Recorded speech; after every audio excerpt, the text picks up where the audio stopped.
Jesus in this passage of Scripture reveals something very, very powerful.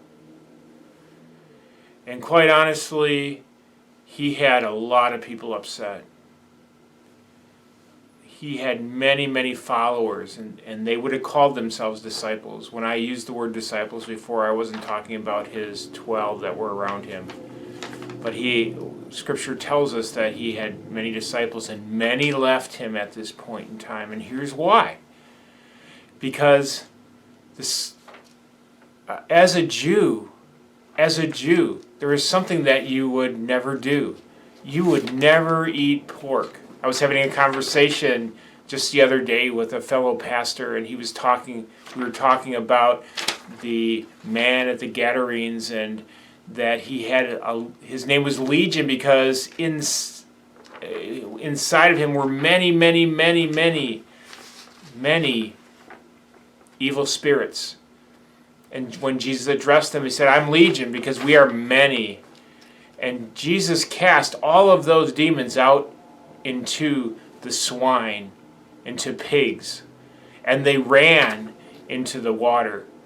If you were a Jew, you would say, "Oh, Jesus, you did that right. Of all the things that you've done and said, that was one thing you did right, because you cast the unclean spirits into the unclean pigs." But here we have something where the Jews would have said exactly the opposite. Why? Because if you're talking about eating a human body, you're talking about probably a dead person. And then if they were dead, they would be unclean. And for you to even touch an unclean body would make you unclean. You would never do that. And then the last thing that you would ever do is to touch something, not just touch something that's unclean, but ingest something that's unclean. This was repugnant. It's why the religious leaders were going, "What is he saying? He can't be saying this. Listen to the Scripture. How can this man give us his flesh to eat? It is unclean. And how can he say that this is better than any food that our fathers were ever given? The manna that was miraculous in the desert." And then Jesus makes two statements which helps us with our Western thinking to unpack this whole metaphor. Jesus says, "Truly, truly, I say to you, unless you eat the flesh of the Son of Man and drink his blood, you have no life in yourself."